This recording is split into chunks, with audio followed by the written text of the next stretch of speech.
So my name is Melody Holmes. I am known as the horse barber and I work clipping traditionally and creatively. What is clipping? What exactly does it involve? The root of it is always shaving the hair off the horse for the horse's benefit. So often people will say to me, oh, he's not been clipped before, I don't know what it's going to be like. I say, actually, that's my ideal scenario. No, it's wonderful. Don't you worry, leave it to me. What do you talk to them about? Yeah, all sorts of things actually. Yeah. You've got beautiful socks, you've got that kind of stuff. Has that owner ever thought that you're talking to them and gone, oh, thank you very much? If you're providing a service, the root of that service has to be for the benefit and the well-being of the horse. When I step into that stable and I'm about to clip, I'm not thinking about, I need to get this job done because I need to get paid. That is the last thing on my mind. So, Melody, thank you so much for coming on the podcast. Thank you for having me. So, for all those people who don't know who you are and what you do, can you tell us a little bit about yourself and what you do in our industry? Yeah. So, my name is Melody Holmes. I am known as the horse barber and I work clipping traditionally and creatively. I've been doing it for 13 years now and I provide education in the clipping area within the equestrian industry. So when you say clipping, yes. Again, I know what that is. What is clipping? What exactly does it involve? So horse clipping, very much like the name barber, horse barber, is the act of shaving the hair from the horse. So we do this for several reasons. We do it usually primarily for the health and well-being of the horse, for optimum performance, but we also do it for aesthetics sometimes as well, particularly showing. But the root of it is always shaving the hair off the horse for the horse's benefit, whether it's getting too hot in the heat or whether it's getting too hot under work. That's what we do. We shave. I think in France they call it mowing. Mowing. I've learned that over the years. The French call it mowing, but we call it horse clipping or horse shaving in the UK. All right. So how did you get into some things? Because it's quite niche, isn't it? Really. It absolutely is. So when I was really, really young, I think I was 8 or 9 years old, I had a Connemara pony. His name was Misty. He was in his late 20s. He lived to 38, by the way. Wow. And I had to regularly clip him because he had Cushing's disease. And it used to take me about a week. So this was back in the 90s. So I was kind of self-taught. A lady on the yard gave me some big German Liskop, I think it was, German clippers. Yeah. And I literally taught myself on my wonderful Connemara pony who was so patient with me. And that set the foundation for my clipping experience. And I learned over the years clipping with him at a young age. The reason why I ended up clipping professionally is because when I was at uni, I needed to earn some money, and I quickly realised, because I thought that everybody clipped their own horses, because I had done from a young age. I just thought that was what people do. And then I realised that there was a big demand because my friends and friends of friends were asking if I could clip their horses. So I sort of took the plunge one day, because I kept saying no for a while, and then I took the plunge and said yes, and it really took off from there. And yeah, there was a massive demand for horse clipping, and especially education.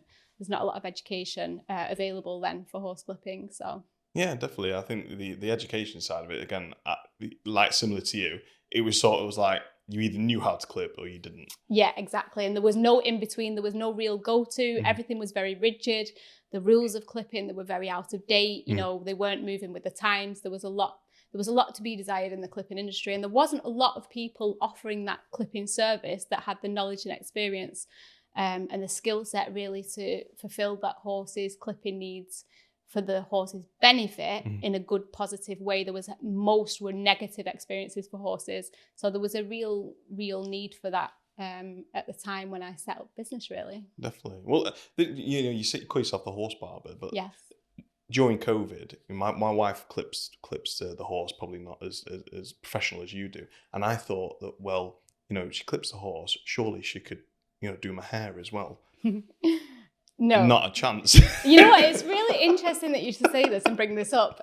Really interesting. So my brother is a model, actually. And he, in his early days of modeling, he was so hectic all the time and his planning was quite last minute. And sometimes he would rock up to my house at 11 o'clock at night and say, sis, I've got a modeling job tomorrow. Yeah. I need you to do my hair. And I did it, Did you? I actually did it. Yeah, that was like 2016, 2017. I did it. And then I learned, because I worked with Andis for a while over in America, and I met human barbers because we all would meet together in like a summit. And I learned so much from the human barbers. So there is a touch of a crossover. What I would say is I just prefer to work with horses. Yeah. I really prefer to work with horses, not humans, and that's that. So, but yeah, there is potential to cross over. Yeah, it was, because it was funny. It was sort of like she got the clippers, and it was literally, she went, oh. Yeah, I can imagine. But with horses, they're quite easy. They don't really ask for styles or anything like that. It's humans which you've got to exactly. appease. You can generally tweak, to a traditional clip and get away with it. Yeah. If you know what you're doing. Yeah. So you said, you self-taught in a sense, but then some of the designs that you're doing now, surely you've got to have had some other experience that you've learned across the way, or learned from someone somewhere, surely. So what I describe it as is like a big pot of different ingredients that has led to the success of the Horse Barber brand, to the evolution of my business from, starting off just with a little bit of knowledge and experience to being able to teach and share my education. I was heavily into art at school. I studied graphic design at uni, and those tools and skill set that I picked up absolutely contributed to my thought process and how I concept develop and come up with a design. So if I hadn't have learned concept development and graphic design, who knows, maybe it wouldn't have taken off the way it has. I've always been creative, but then meet that with the equestrian experience and knowledge. Which actually reminds me, when I was younger, I learned from a gentleman called Tony Dampier, and he was ex-household cavalry. So I learned really, truly from the best. He implemented a wonderful skill set. And I often say, actually, I owe my whole business to him, because from a young age, he implemented that. He set the bar high and he taught us properly. So I had a solid foundation of like equestrian approach and horsemanship from a child age, combined with the graphic design and artistic side, throw them into the pot, and then this has definitely contributed to it. I would say the mistakes that I've made on the job have helped me refine how I do creative clipping. You kind of have to make mistakes to get it right. So absolutely, there's a learning on the job, but I would probably contribute the learning at graphic design to how I was able to throw it all in the pot and make it work, really. Oh, wow. So you didn't practice any of these beautiful designs on your brother's hair when he... No, I didn't actually. No, I didn't. My first creative clipping job was very much a wing and a prayer. So really? I was doing a regular client that I had. This was back in 2013 or 2014. Oh, wow. The horse's name is Dolly. Yeah. She's still with us today. Wonderful mare. And I think what helped was I felt comfortable in that environment with the horse and the owner. The owner made it super comfortable for me. This lady asked for a star on Dolly, and I thought, you know what, I'm going to go for it. I have this default somewhere inside. I've learned that say yes and worry about how to do it after. Yes. Otherwise, if you say no, you're closing down and you're not going to, make any progress really, because you have to, the fear, when you feel that fear and that resistance, lean into it. Don't run away from it. So that default just came straight to my mind. I said yes. My heart starts pounding. I'm thinking, can I do this? I looked online at some star shapes and I got to work. And thankfully it was a success. She loved it. She posted it online, and then that spread like wildfire then. Really? Yeah. So that's how it started. So is that where, like, was that essentially your first, nice design on Instagram sort of thing, on Facebook? So I would say it was the first design. Yeah, on Facebook, it was the very first design that a star on Facebook. Yes, that's exactly how it started. Yeah. But you've progressed so much more than from just this. I mean, I've seen some of the images on your Instagram is just phenomenal. I have so many questions about it, to be honest with you. Yeah, fire away. I'm happy to answer them. Well, how do you get? There's a main one on your Instagram page, which is the whole horse is pretty much done. Yes. How do you get the horse to stay still that long? So this is a wonderful question. It's not that I get the horse to stay still. I get the horse to be comfortable, relaxed, and there's a lot that goes into it. So, big question. Creative clipping comes after traditional clipping. So what we have to do is we have a really solid foundation with that horse first and foremost. So they have to be completely comfortable with the traditional clipping process first. Not every horse can stand to be creative clipped. Some have a different tolerance level, different patience level. Some horses are more relaxed than others. If the horse is happy with traditional clipping, then we can consider the creative.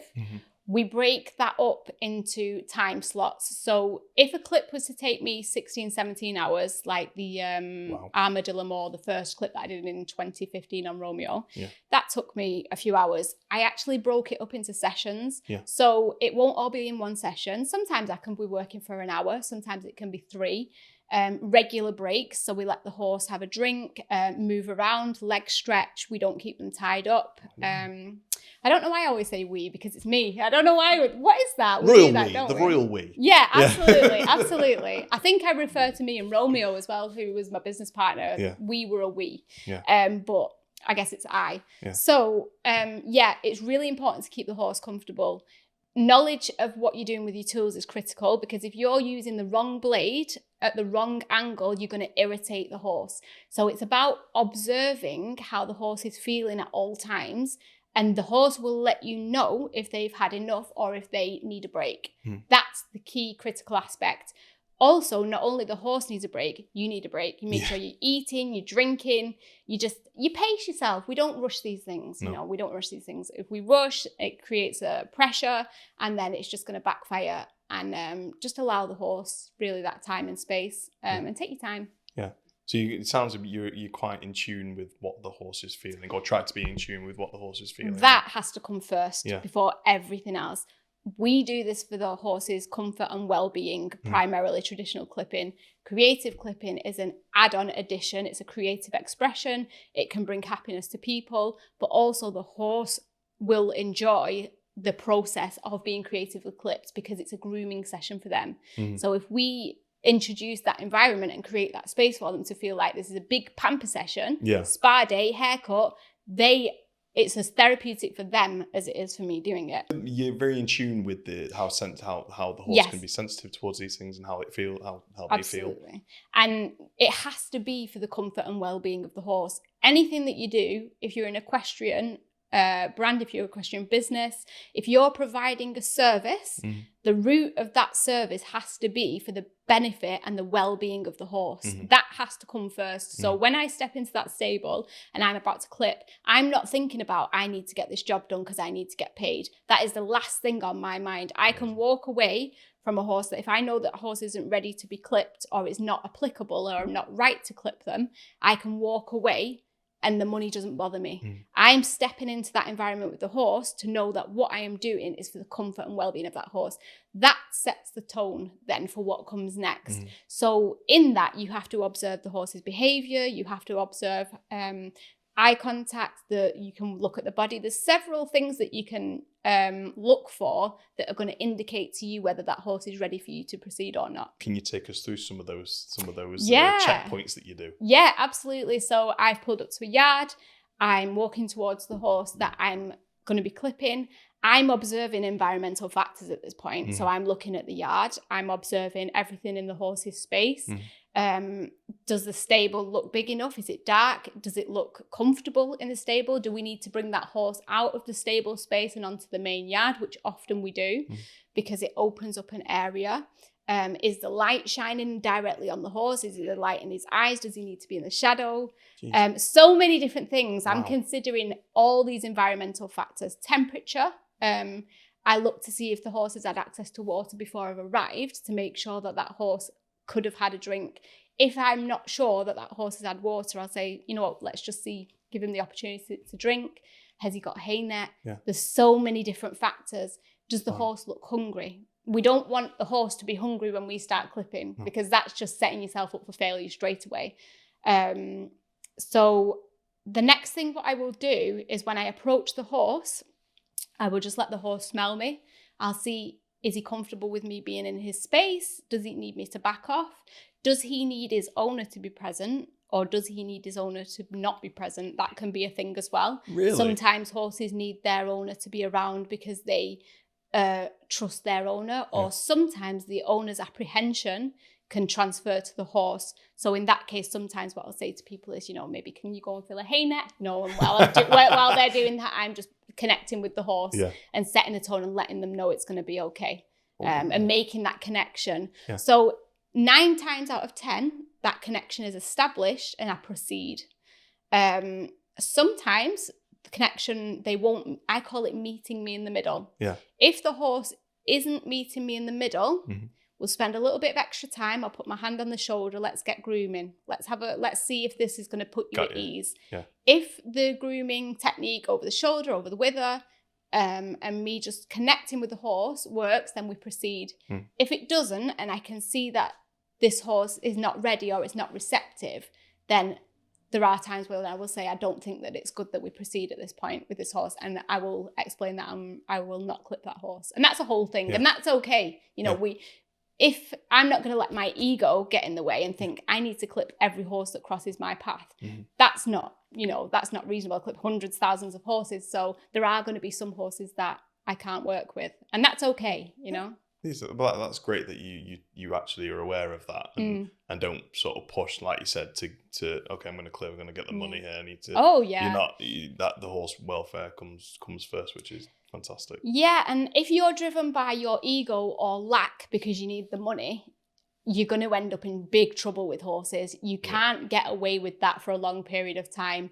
Eventually that's going to catch up with you. If you're doing what you're doing with horses because you just want the money, and you're not considering the horse's health, well-being and welfare, or the horse's feelings, you are going to get caught out. You're going to learn the hard way. And that's a guaranteed thing with horses. Oh, definitely. Yeah, because, they're big, powerful animals at the end of the day. Yeah, tell me about it. Yeah. I mean, I've fallen off a couple of times. There's been times where, Shan, my wife, she's fallen off a couple of times, and purely because she's been trying to achieve something with the horse, not through any harshness. We've all been there. But you're pushing too far. There.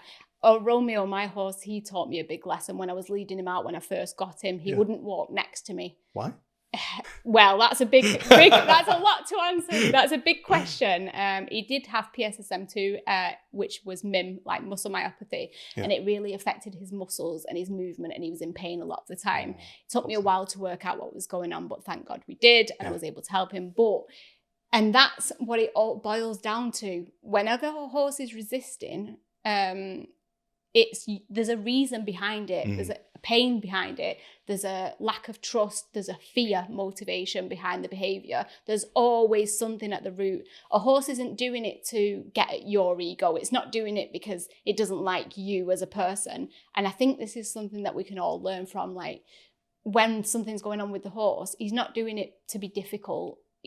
Don't get me wrong, some horses learn how to use their behaviour against you and they're very clever with it, but it's only because they've had to learn it at some point. They've had to learn to defend themselves and protect themselves. And then it's our job to rehabilitate them, make them feel better again. So we just have to put the horse first, really. I hear a lot of that now where, the older generation, the generation maybe one, two that's come previously are very much a forceful sort of hand. Yeah. Whereas, my wife included, and you clearly, let's take a step back. Let's zoom out a bit. Why is the horse acting like this? Is it because of pain? Is it because they're scared of something? And then they work, like Shan particularly works on aspects that does scare them or check them out if they are in pain. And it sounds like you do the same when you're going through even clipping the horse, which a lot of people will probably just think, well, just go like that, and then it's done. It's done. Clearly, there's the whole process that you do previously before you even get to that stage. There is, and also what comes to mind when you're talking about that is when I'm working, I can often identify problems within the horse. For example, I've discovered horses with injuries, puncture wounds when I've clipped them. Really? Sores from the tack, ill-fitting tack. I can tell if a horse's saddle is irritating, or in fact, you can often visually see, within the back, whether it's an ill-fitting saddle. There'll be a pressure point. If a horse is really sore over the back, I can communicate that with their owner and just let them know there's a soreness here. I'm not a vet, but I have got a lot of experience handling horses and picking up ailments, at which point I will refer them and say, maybe you could go, try a chiropractor, an osteopath, or contact your vet if it's something serious. For example, I was clipping a Shetland once and the Shetland had strangles, and I was able to identify, it was secondary strangles. Right. It actually begins with a B, but I'm not going to say it on here. And I was able to identify that, and we got the vet straight out. So often the process of clipping does reveal that there's something going on underneath there. I'd say more than half of the horses that I've clipped have got something going on, whether that's a skin irritation, an infection, a wound, or sometimes because I'm familiar with the hooves and shoeing. So just a couple of weeks ago, I went to a job and a horse's shoe had come off and it was sitting in the sole. And you know, and it's not something that people necessarily notice. So I was able to get the farrier to sort that immediately. So there is definitely an aspect of, you know, being able to sort the care through clipping, really. Definitely. Have you ever had it where you've identified a sore or anything and the owner's gone, now I know why they've been bucking or been doing this? Or Yeah, that is absolutely a thing. Yeah. And that actually leads me to something else that I was thinking. Yeah. When I work with horses, so some people think that clipping is just shave the hair and that's the top and bottom of it. I can absolutely tell you that it's a lot more than that. I feel like it's one of those unseen things that goes on behind the scenes. It's a bit of a thankless job in a lot of ways because maybe we're not always recognised for the professional that we are, and we're able to identify problems with the horse, communicate it to the owner, and then they have much more harmonious relationship afterwards. People often say when I leave that it was like a therapy session for them as much as anything. Really? It is, yeah. There's a whole process that happens in that time and space between clipping where we feel that so much is communicated within that couple of hours that the horse feels better, the owner feels better. And I always get a thank you at the end, and people come out with all kinds of things, and it's so heartwarming. For me, the biggest great feel good is when I leave and I'm driving away and I have this wholesome feeling within, knowing that happy horse, happy people, so much job satisfaction. That is priceless for me. So there is very much that aspect on the job of being able to communicate what the horse is feeling to the owner, and then help bridge that gap. It's a massive part of my job actually, and I love it. I bet that's really cool. But this is like you said, a lot of people just think, clipping is just you get the clippers. Do this, do that, and then that's it. And the process, like you said, of actually making sure, is the horse okay doing this? Because we've had it here sometimes where you have to leave the face because they're so terrified of the clippers, whether it be the noise or whatever it is. Like when you do, let's say for example you go through all the process and you find that halfway through a clip the horse is going, nope, I've had enough, I'm done. Like what do you do then? That's a really good question. Critical question. So there's a couple of different reasons why that would happen.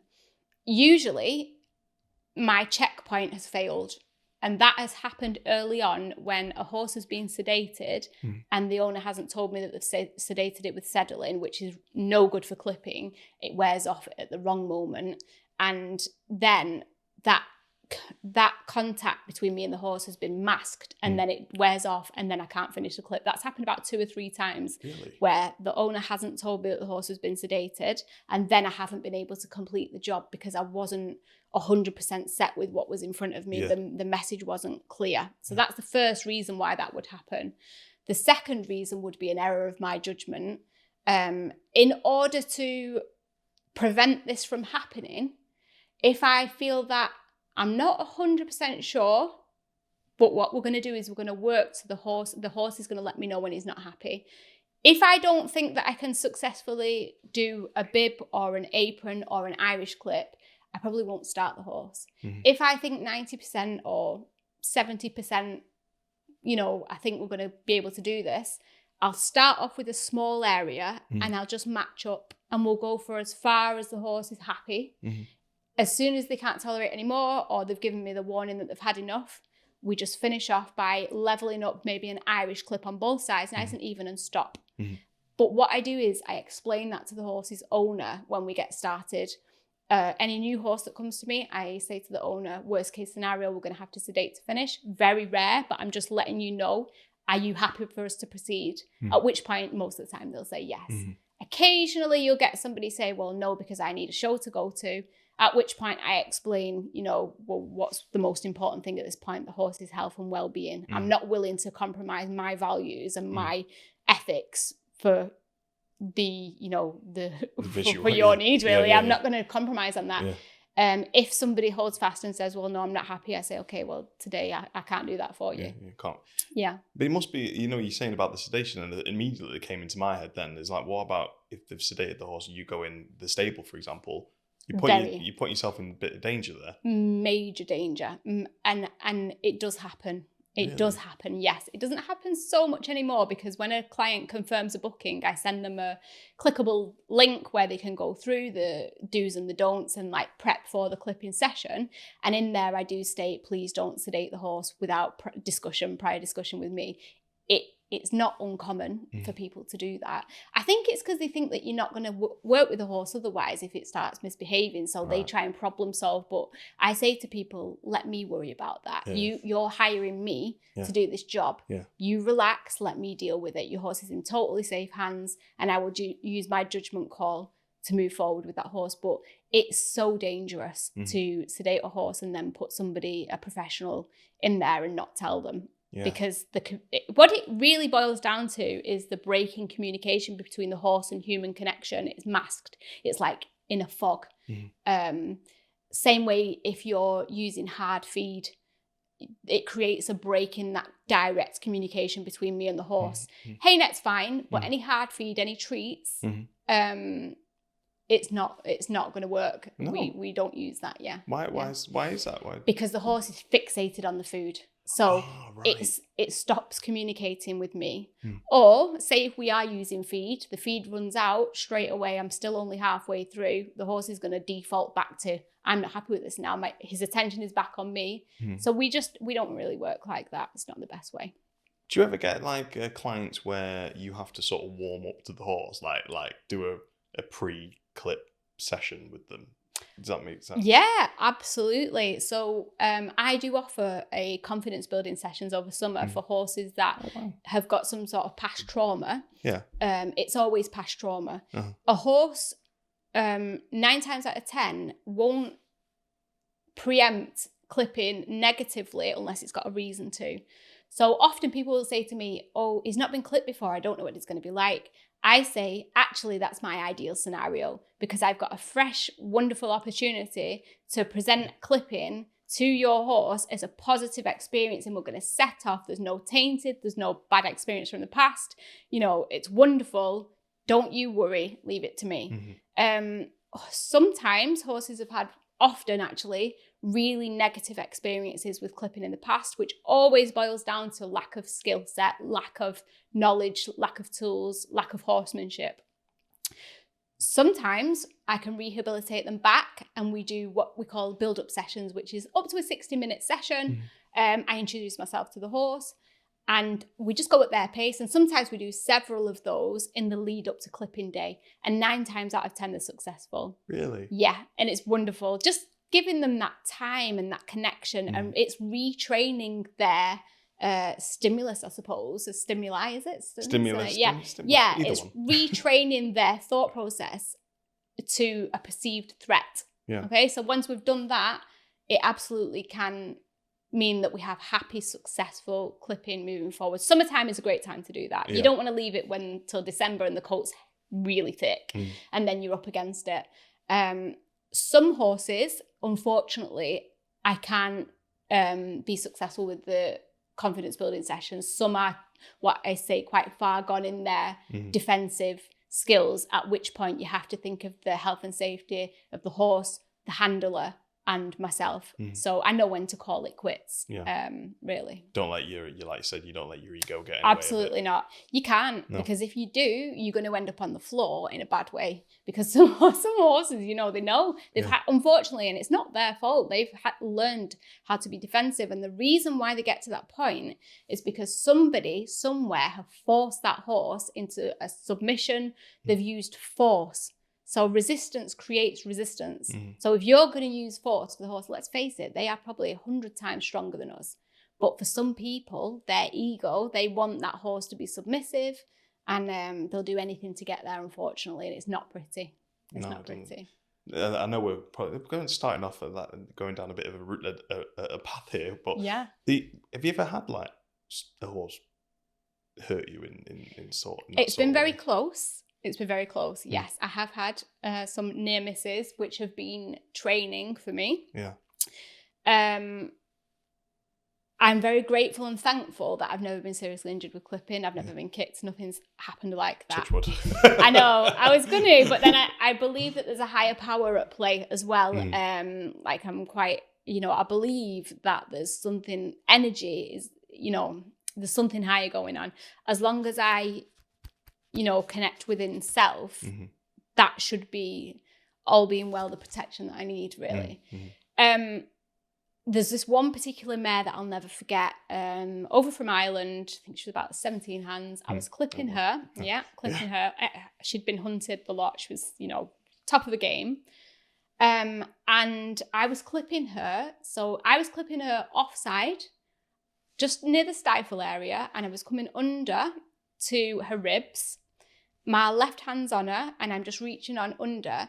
And she actually used her near side hind leg to kick out right underneath her, and I felt the wind go past my face. Yeah, I felt the wind go past my face.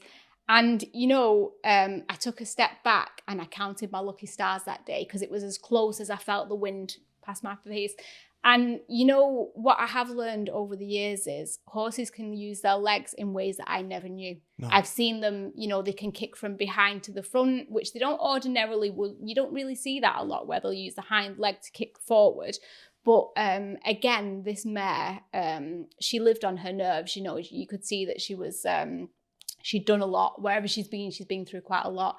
But that's probably, I would say, the closest I've ever felt. Wow. But it's only ever a second away. All you have to do is take your mind or your eye off the ball for a split second. That's all it takes. And you can't afford to do that. So the way to prevent that from happening is take regular breaks, have a drink, have a water. As soon as you start to feel anything, just take a step back and reassess constantly your environment. Don't take anything for granted. I've walked away from the horse to have a drink, something to eat. I come back, spend 5 minutes reconnecting with the horse. Don't just pick the clipper up and carry on, because that connection has been disconnected when I've walked away. And what's really funny actually is whenever I walk away from a horse, every time they watch me to see where I'm going. It's hilarious. Yeah, they like watching. Why did they do that? Because they've connected with you. Is that why? They're connected, but they want to know what I'm up to. They are observing to see as much as I'm observing to see what they're up to. Sometimes they'll start pouring, they want me to carry on clipping because it's a big pamper session. So sometimes they'll watch me and then they'll display, come back, carry on. I want your attention. Sometimes they'll just happily stand and start to munch the hay net, but they always watch me, because what I'll do is I'll walk away while I'm oiling my blades, or I'm cleaning my equipment, or I'm changing a blade. And it just gives me this really warm smile inside, this feel good when I walk away and we lock eyes, because I look at them and I know they're going to be looking at me, and it's just the cutest thing. Like, don't worry, I'm coming back. And I actually talk to them and tell them that as well. It might sound crazy to some people, but it really isn't. They understand. They understand more than we will ever know. They know what our thoughts are, really. Oh, I definitely believe there's some sort of, there's a connection there, whether it's spiritually, whatever it is, there's definitely a connection there. Undeniable. Shan talks to the horses as well. Yeah. I do sometimes, but it's sort of like, yeah. Hello. I get that. So when you speak to them, what do you tell them what you're doing, or do you just tell them about your day, or what do you talk to them about? Yeah, all sorts of things actually. I will talk to them about all stuff. I'll ask them how they're doing. How are you doing today? Oh, you like that? Oh, you want me to go here? Oh, your coat's looking really nice today. Or, oh, haven't you got a thick, coarse mane, we've got to deal with here today? You're putting me on the spot, what a mane that I've got to deal with.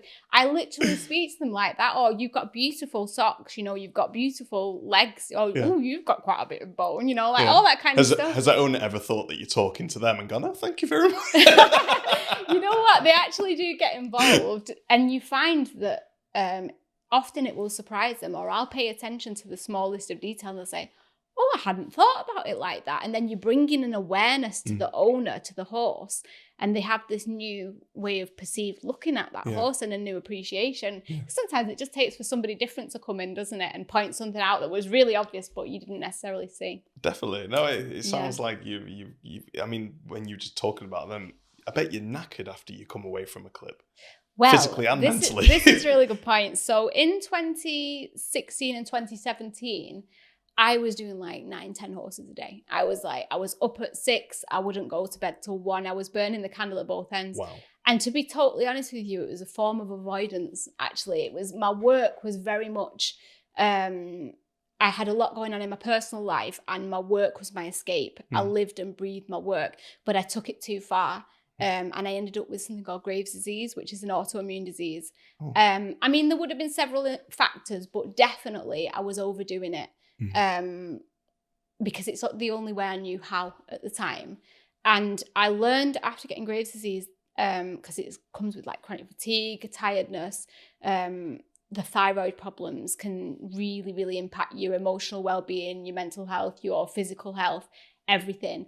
And it puts you down and it stops you in your tracks. And I always think if God wants to put you and make you still, he's going to do that, to save your life, really. So I went through a period of time where I had to then navigate learning how to manage my energy and my time. And then I dropped right back down to, I had no choice. That it came to a point where I couldn't even do one horse. I was so physically tired, fatigued, until I managed to regulate my autoimmune conditions. It really forced me into submission, really. And I always will say this to people if I'm in a conversation with somebody and I can see the warning signs for them. And I'll just say, like, if I'd known then what I know now, and I'd have slowed it down. I'd have slowed it down and been present with myself, and I probably wouldn't have ended up, ill with it. So you have to manage your energy, especially with horses. I'd rather have a bit more energy than a bit less. You're more likely to get injured if you're going to a horse with not enough energy. If you've not eaten, if you've not looked after your own health and well-being, why should you then subject the horse to your shortfalls? That's our responsibility, to prepare the horse by preparing ourselves, really. So yes, I learned to manage. So now I don't do that much anymore in that sense. Like the physical, I'm probably doing 2 or 3, and I'm happy with that. Sometimes 4, it depends. I mean, this week I've had an influx of people because of course the weather. Yes. And then I'm due to go away on Monday, so I am burning the candle a bit more, but I'm aware of it, and I'm monitoring, my physical energy. Yeah, I think that's the main thing. As long as you're aware of it. Oh yeah, awareness is key. 100%. So you were doing up to 10 horses a day. Yeah, I loved it though. I thrived off it. Yeah. And I would start really early, and every horse, I mean, some would only be like a bib clip or a small clip. Now what I do is, and they were never rushed. The horse always had, time between. And I always allocate 2 hours per horse. But back then, some people were only having a small clip. Now I will allocate a good couple of hours per horse. So if you've got 3 booked in and you've got 2 hours a horse, that's 6 hours. That's plenty. And then of course I had my own horse to do after that as well, up until recently. So yeah, I would say it's a very physical job, and you need to look after your physicality to be able to do the best service possible for the horse. No, definitely. Did you ever find, when you were doing those 10 horses a day and you did, start to, feel a bit burnout a bit, did you notice that the horses that you probably usually did were acting a bit differently towards you? That's definitely a thing. If I'm honest, I always put the horse first, so I never let it get to that point. Really? Yeah, but I will say, back then it definitely was affecting the overall picture, because my tolerance was shorter, bearing in mind my thyroid has started to play up. So that can make and this is a whole thing as well, if your thyroid's out of balance or your minerals in your blood, it can make you short-tempered. And I could definitely recognize that there's something was going on, which was why I went to the doctor to get my blood work done and to find out what was going on. And then they found the thyroid disease. I definitely noticed, but I was aware that it could and would and was impacting the horses in that sense. But if I know that I'm in a short temper that day, which doesn't happen so much anymore, but of course it does sometimes. I mean, I'm sure somebody will tell you that it does. But if I recognize within, I remove myself from that situation. I will not put that horse through my short temper. Absolutely not. But yes, that was happening, especially as I was leaning to more burnout. So, and it did get to a point where I was just cancelling jobs because I was crashing. I was absolutely crashing. And I do look back and I think, there was a period of time when I was not replying to clients and I was not booking people in. There was a lot of personal things going on, and I'm just really grateful to those people for understanding and not, putting me under that extra pressure when things were difficult. So yeah, I think when you, like you said, when you are trying to work yourself through it, and it puts more pressure on you, it's sort of like a cycle, and it gets worse and worse and worse and worse and worse. But this is one great thing about the equestrian community. You've got two ends of the spectrum here. One that can be very horrible, very mean. Absolutely, yeah. The other spectrum, the other side of it, you've got the support and the understanding. Much. So you are totally right. This industry is very, very tricky to navigate. There's a lot of negative and there's a lot of positive. There is always light and dark, negative, positive. It has to be that way. Yep.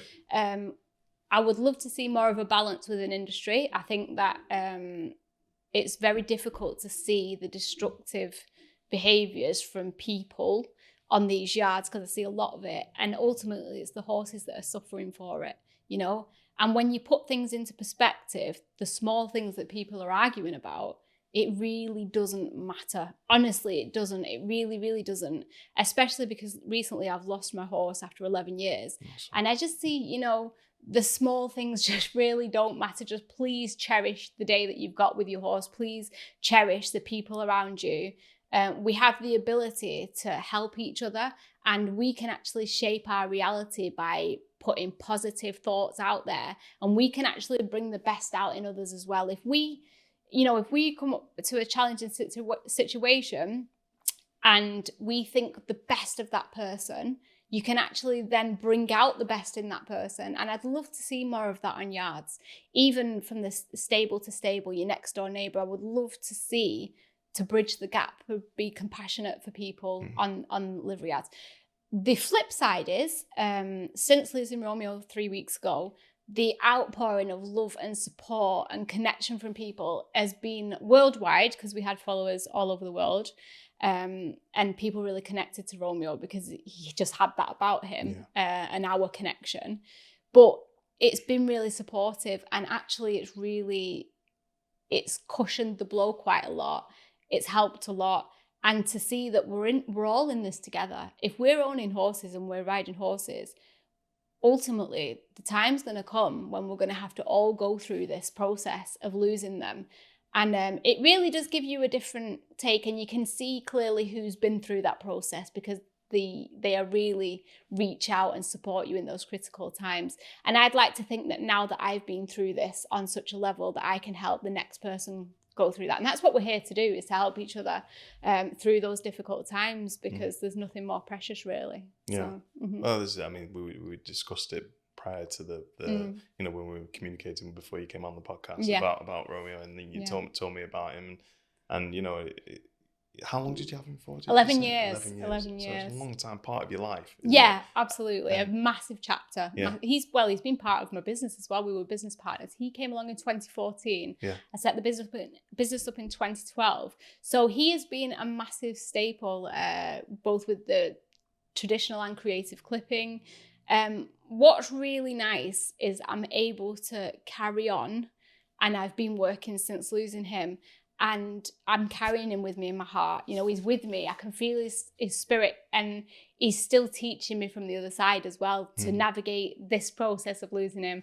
But I'm really, really happy that I'm still able to get so much fulfillment and connection from the horses that I'm working with, because I was a little bit worried for the first couple of days. I had that resistance within, and I thought, maybe I shouldn't be doing this anymore. Maybe this is a sign that it's time for change. But actually, I was just in emotional turmoil. I was detached, and thankfully, a couple of days, you know, when the numbness started to ease off a little bit, I could see in perspective, I'm here to help horses and help owners, and I must carry on doing that. And I know that that's what Romeo would want me to do, for sure. So I know you said about, you know, you've had the support and that sort of thing. I think we touched on it before we started, but it's not something that, and we're going off clipping now. No, that's fine. We can go, but yeah. like we discussed it before, where when, you know, your partners, the horses, when they do pass away, it's like, it's quite a taboo, you know, nobody really discusses it and how they deal with it and how, you know, so I know you've had a lot of support, but is there anything else that you've sort of done that has sort of helped you through it a little bit? Feeling my feelings as coming through and not running away from them and just acknowledging them. And it's for the first time in my life I've actually had the tools to be able to do that. Before that, I didn't know how to feel my feelings, and I've had a lot of turmoil within growing up from a very young age. A lot of challenges, as we all do. Because on the outset, looking in, it's always looked like I've been really successful. I've gone to America, you know, I've done great. People think I've earned loads of money, which I haven't, you know. People think on the outset, and really I have been successful because I've been able to tap into my own light and create from there. But it's been behind the scenes. I mean, there's been a lot of tears, there's been a lot of struggle, inner turmoil, and I'm coming to a point now where I'm learning how to transform that for the better, and that is happening for the first time through losing Romeo. So that's why I say even now he's teaching me from beyond, because life is a journey, life is a process, we transform. And I'm trying my best to bring the light from the darkness, really. And that has been a theme through my whole life, to be honest. There's been a lot of challenges. It's not easy. You know, anyone that's successful goes through, they have a testimony from what, you know, they've been through a lot of hurdles to get there. It's, you know, I've learned that it is part of the bigger picture. You can't have one without the other. It's part of the process. I know it sounds so cliche, doesn't it? But it's the truth, you know. I think it's one of them. It's like everybody probably knows about it, but until you go through it. Yeah, I think for me, I used to, you know, see people say, I did lose my pony Misty when I was a child, a youngster, but at that time my dad really was taking that responsibility for me, and he did the whole booking the vet and everything. So I didn't have to go through that when I was younger. As an adult now, losing Romeo, and I've learned what really saying goodbye means. Yeah. And when when you read people and saying, you know, saying goodbye is the hardest thing, you see it on a post and you think, oh, but when you actually go through it, you learn the true meaning of that. And I think, it's very, nothing can really prepare you for it, but to have a few key people around you that can be there to support you through it is critical. Kindness is a big thing. And going through that process, I think where I'm getting my somewhat slight comfort within is knowing that at every turn in the road for the past 11 years, I honoured him. He came first. No man, no child, no person, no anything came before him for 11 years. I know in my heart of hearts, I gave him the best that I could. I was able to reverse his head shaking, transform his living being, diagnose him with his PSSM and help him.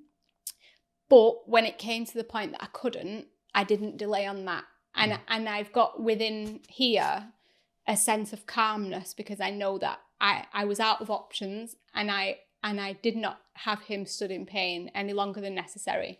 And I have to take light in that, really. And I'm quite proud of myself because it's hard, you know, it's hard, but I did what I needed to do for his well-being, really.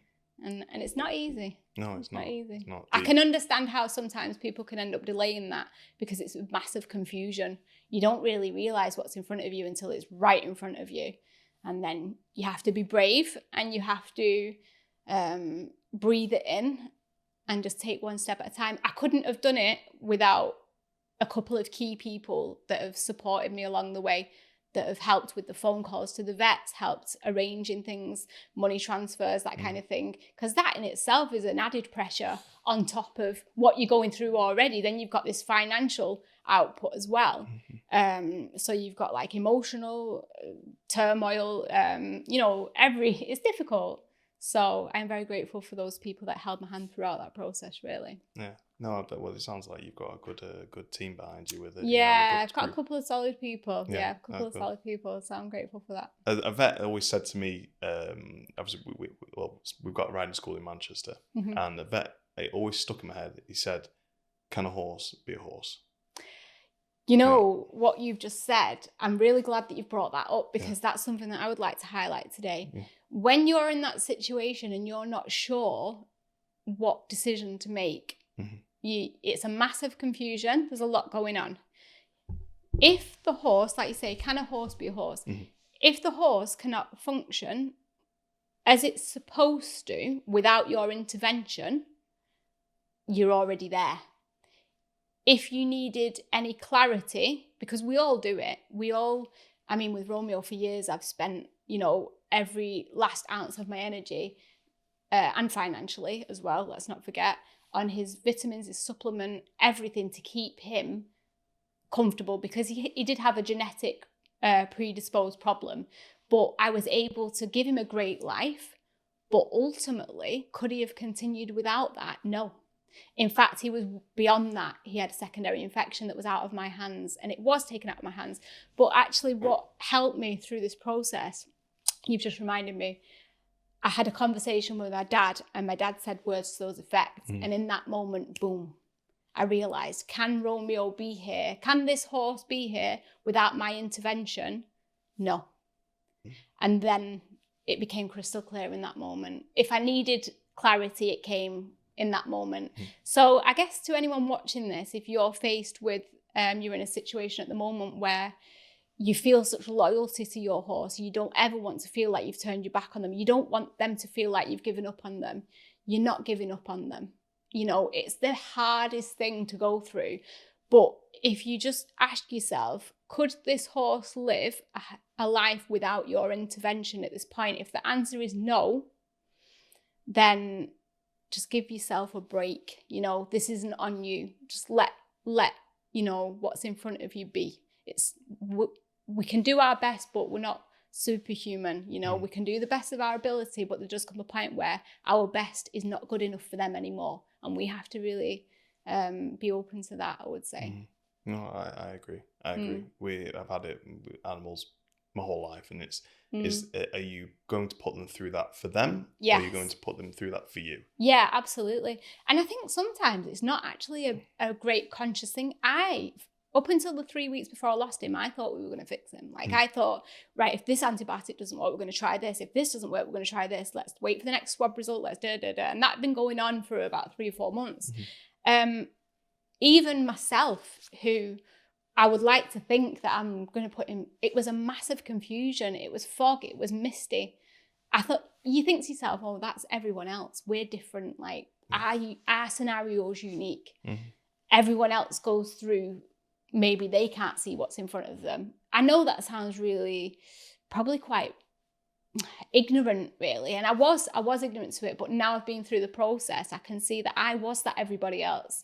I was the same as all these different people that have walked before me through this path, and the people that will come after me doing it as well. Because you think, my bond with my horse is so special that it's different, but actually it's not. We're all on the level playing field when it comes to that. But let's go on to it. With Romeo. Yeah. You said he was your partner in this. And be honest with me here. Did you ever do any designs on him where he looked at you and thought, "What the heck have you done to me?" People would comment on posts saying, "Oh, he looks like he doesn't enjoy it." Romeo's Welsh Section D, big eyes. Yeah. He had big eyes at life in general. Okay, so the whole world frightened him, to be honest with you. Everything he did. I tried my best to, I tried my best to give him confidence, but he was deep rooted in fear. That goes back to before I got him, actually. his history, and his genetic predisposition as well, which is a thing. But when I was working on Romeo, the bond that we had, the interaction that we had told me otherwise. It told me that he absolutely loved the process. We both did. Yeah. The hours that we spent together, it was just a gift from God, is the top and bottom of it. And I don't think he was ever looking in the mirror and thinking, you know what, Mel, you messed up this time.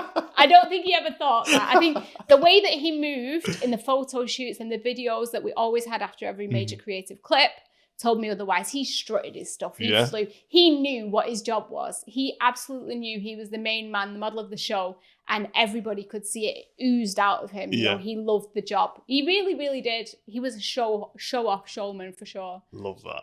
Yeah. So That's I don't great. think he minded. No, he was alright. But then, like you said, so he did you ever try a lot of new designs on him, or is it very much a client by client sort of thing that you do? Yeah.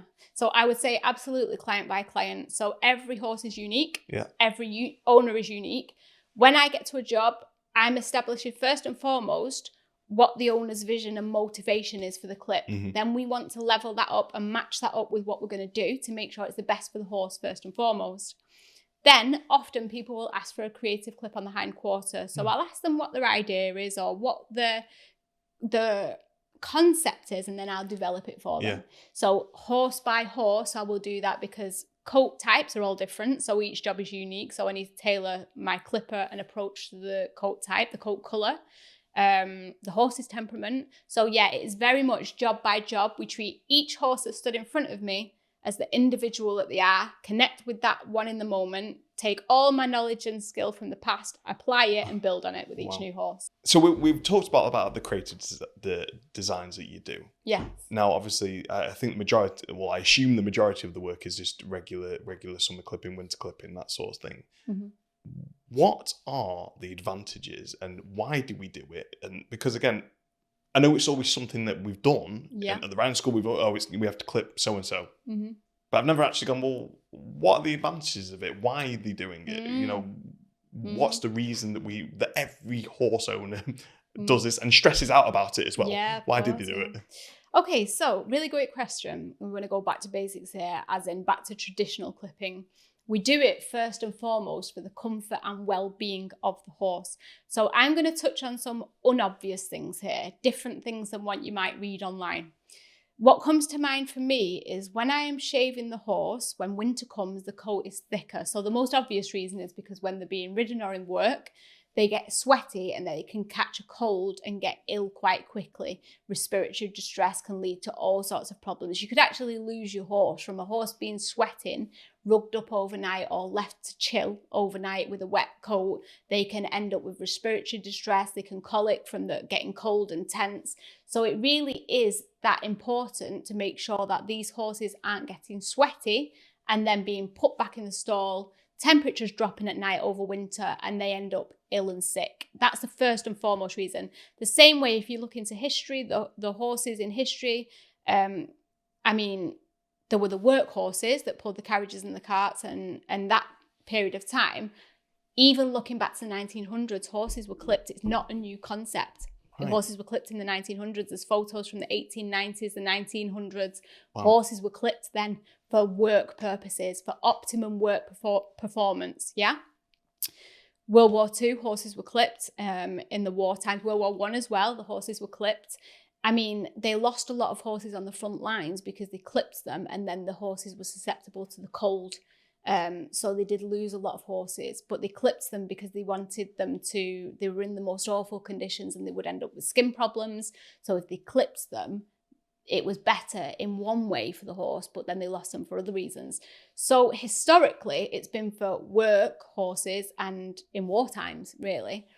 When I clip horses now, I'm finding that when I'm shaving the horses, often there'll be a skin complaint underneath. So we shave the horse off, we hot wash them down after, and it removes 90% of the dander, the dandruff, the irritation. Often there'll be lice there as well. Really? We take all that off and we can remove and prevent so many skin problems. So when I'm shaving a horse's shoulder and I can see that this horse's rug isn't fitting this horse, I can just let their owner know there's evidence here of rubbing on the skin.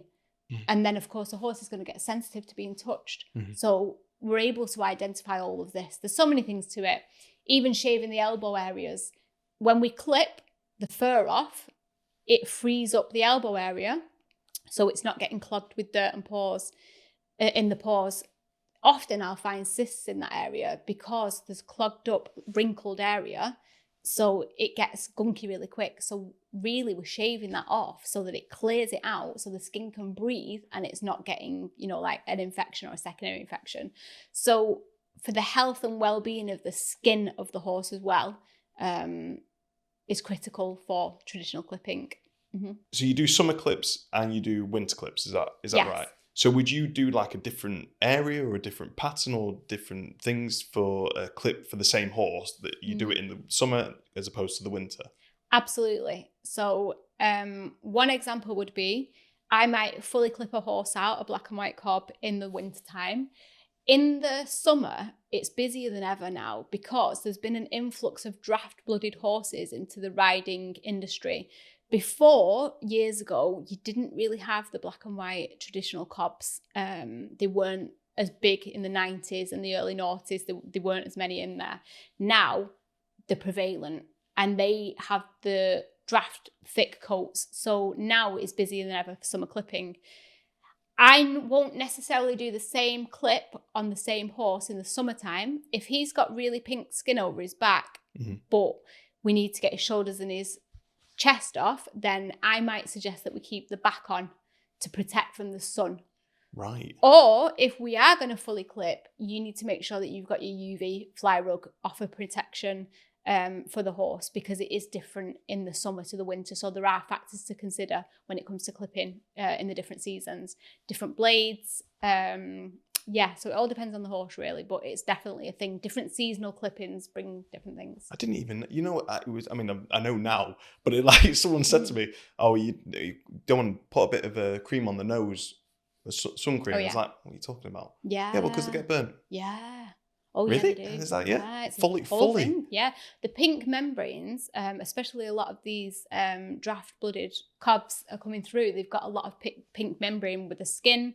You see, you've got your Connemara's who have dark skin under the white coat, whereas your gypsy cobs have got very pink membranes, which are, I believe, more susceptible to, I think it's melanoma. Right. So the eyes, the nose, the nether regions, all of them really, they need to protect them. So it's our job to make sure that we cover up with either a fly mask that covers that whole area. Oh, and that's another thing.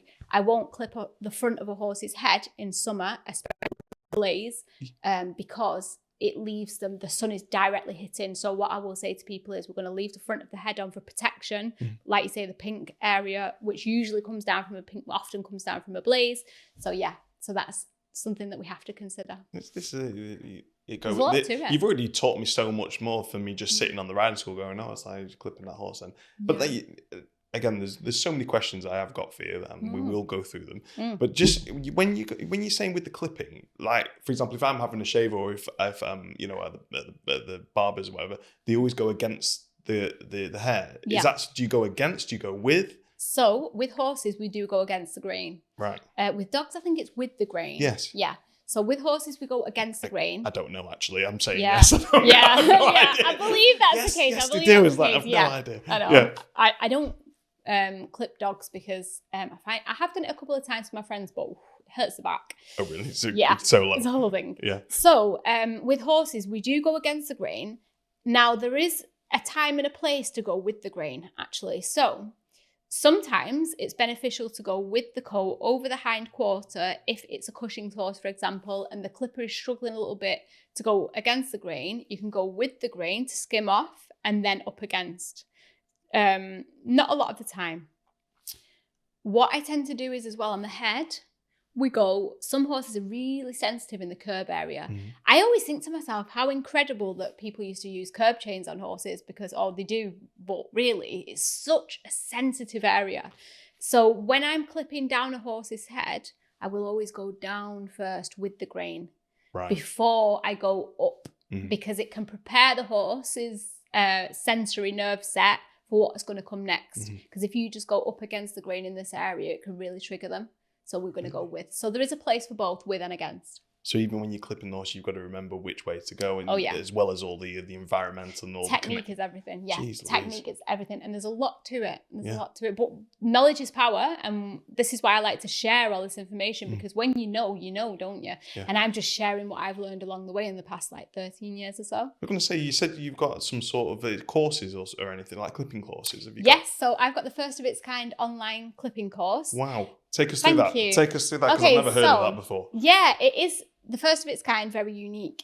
Some people will say, well, what good is the clipping course if you're not, how on earth can you learn it online? But it's like anything. You learn the knowledge and you can apply it in practice. So we've got this whole 5-module theory clipping course that empowers you with so much information that when you are then, and it's usually our guide alongside as well, because the course attendees, it's very one-to-one. It's very personalised course. It's not a generic course. And I guide people through with their particular horse as well. And they're able to apply what they've learned within the 5 modules to their own clipping experience and their clipping skill set.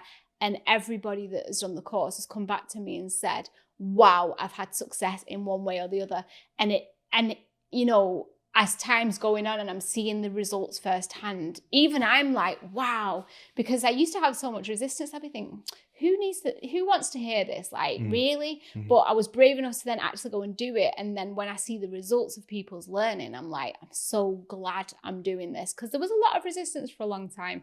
So it's a resistance from you or from other people? Yeah, from my self-belief. Oh, right. Yeah, okay, my self-belief. Well, online as well, yeah, because people will say, oh, what good's that? It's just, but it's the theory. So much knowledge within the content and the videos. And I also do an assessment at the end of each module as well to see how the learning's gone. And the learning is just tenfold. It propels. It's like a springboard for people. Yeah. So you do the course and it's like a springboard, and then you can go out confidently. And I'm there to support people one-to-one as well. Like, I'm there on hand for them to put it into practice and come back and tell me what they've come up against, and help guide them through any problems that they've got. And I love it. Yeah, it's great. So it's not very much here you go, bye-bye. You're very much involved it's the very whole much way through. Yeah, I want it to be personal to people. I care more about who's on the other end of the learning and their learning more than selling 100 places. I'd rather sell 10 to one-to-one people that I'm guiding through the course than to 100 that are going through it on their own and haven't got me to help them. I want to see people's success from learning how to clip through my online content. Like, that for me is so rewarding, and it blows my mind when even now when people come back and they say, oh, look what I've done, like I'm so happy. Yeah, there is a couple of people in particular that have done the course that have used to have to sedate the horse, and now they can do it completely without sedation. Really? And that for me is the ultimate goal. That for me is the ultimate feel good, happy success. Yeah. And then there's people that have gone on to set up the business as well. Some people do the online course because they want to further their own skills for them and their personal horse. And there's a place for that, because when you hire a clipper, you're putting your horse in someone else's hands, and you've got to be so careful who you put your horse in their hands, really. Whereas if you learn to do it yourself, then it's a beautiful experience, that something you and your horse can build your rapport with each other on as well. You can develop your one-to-one skills with your own horse. And then there's people that do the course because they want to set up business. So. Oh, really? So you're essentially training your competitors? Yes, absolutely. But the way that I see it, and people used to say that to me, well, why ever would you teach people? Because you won't have any business left.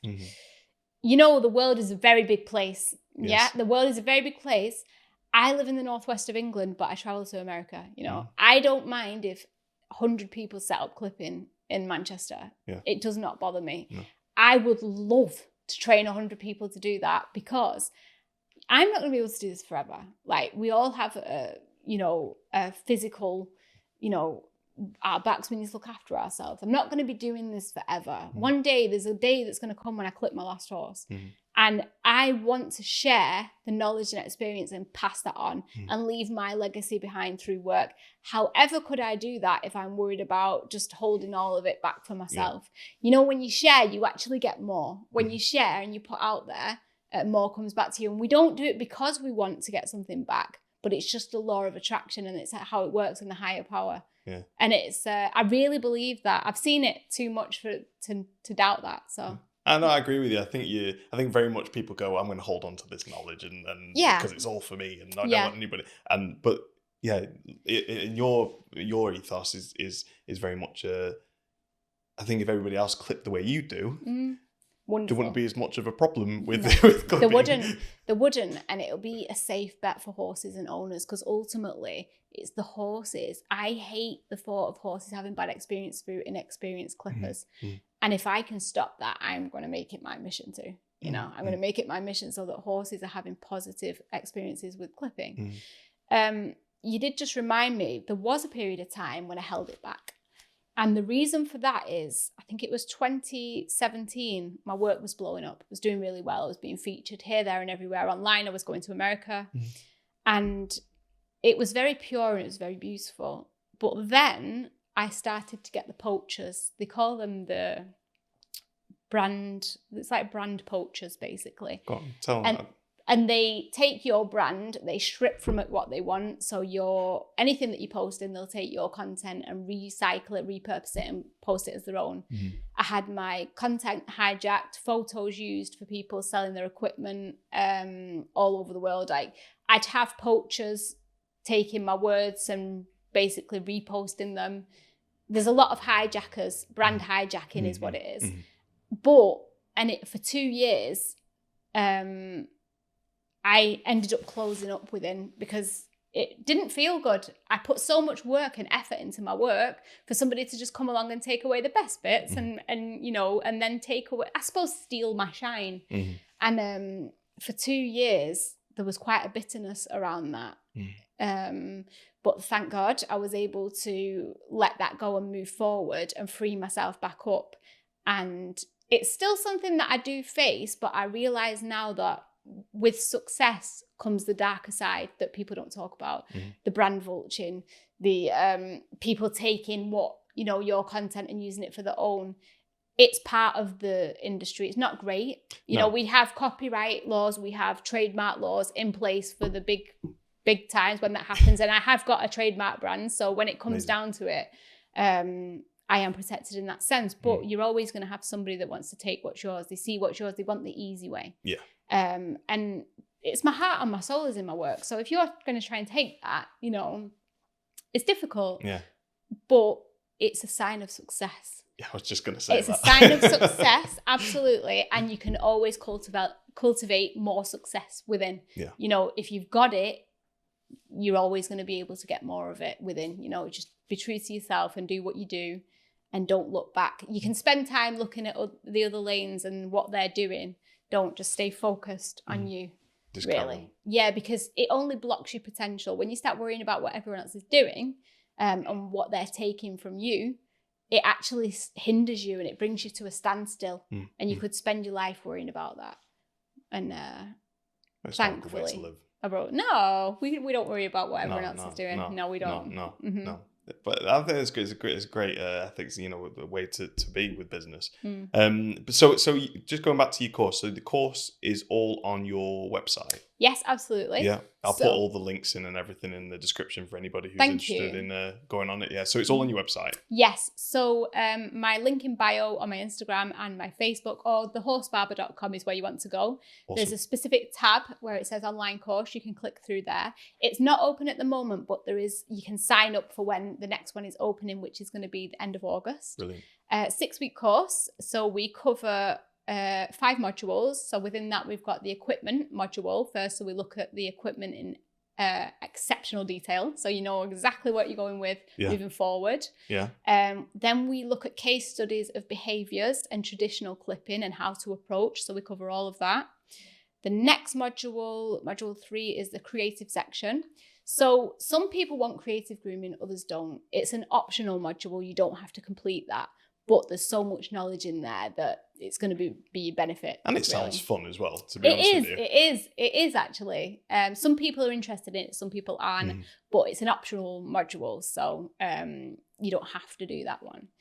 The next one after that is, so we've got the creative business building. So module 4 is all about business building for people that want to make a business in the equestrian industry. So we cover a lot in there.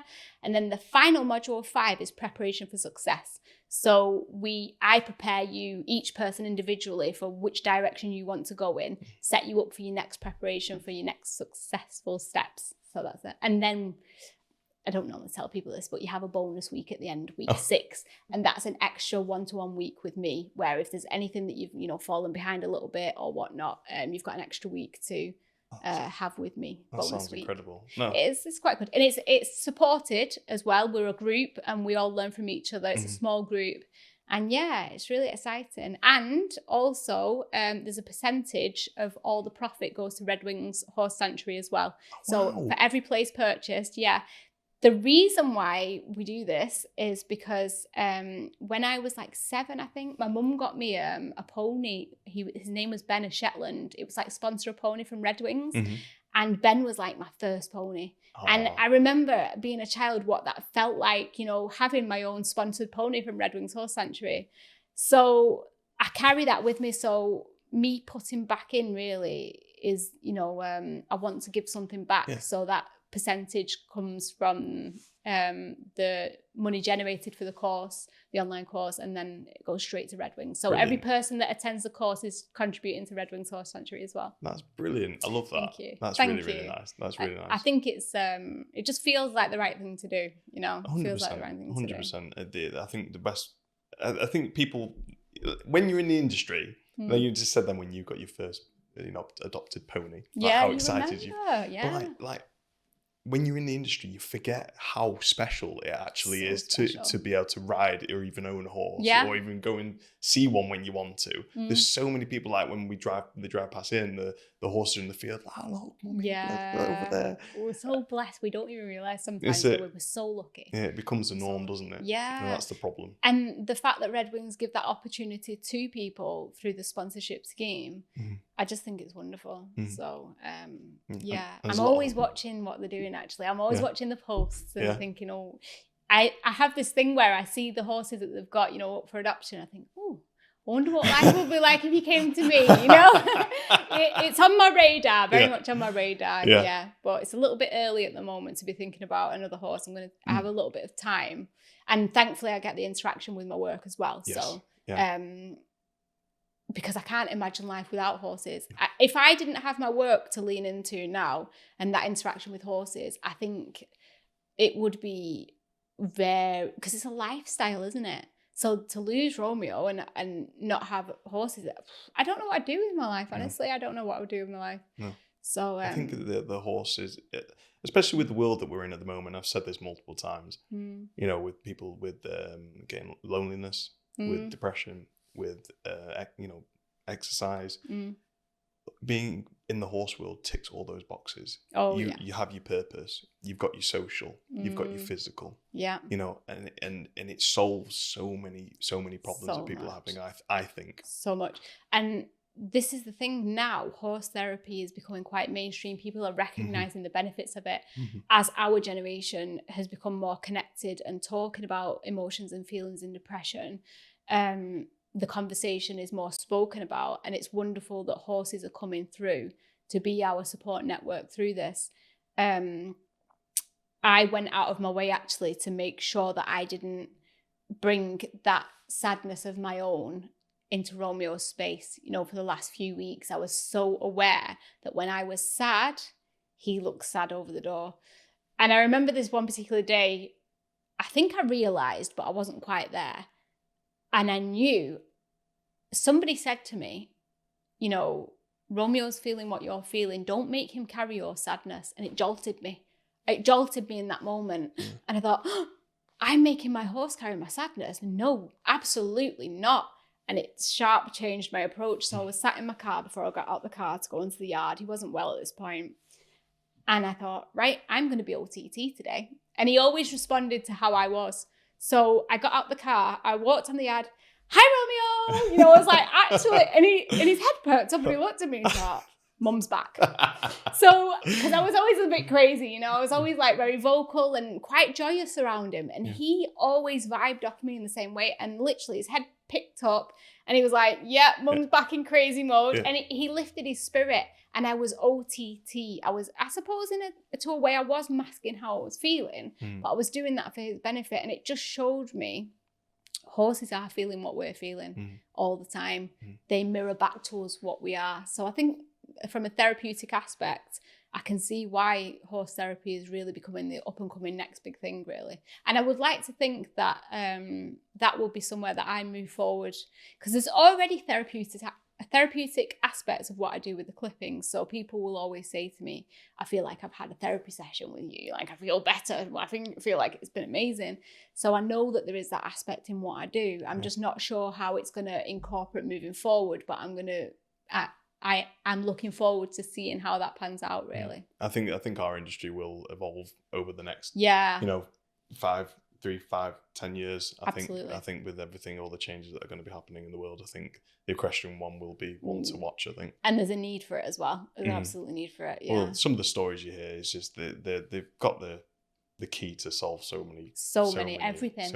And the reason for that, I think, is because when you're with the horse is present in the moment. You know, when sometimes you'll hear owners, they'll say, oh, you know, he's annoyed with me because of what happened last week, or he's not.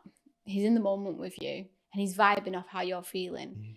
Horses think, in my opinion, differently to us. We think about the past, we think about the future, we think about the present.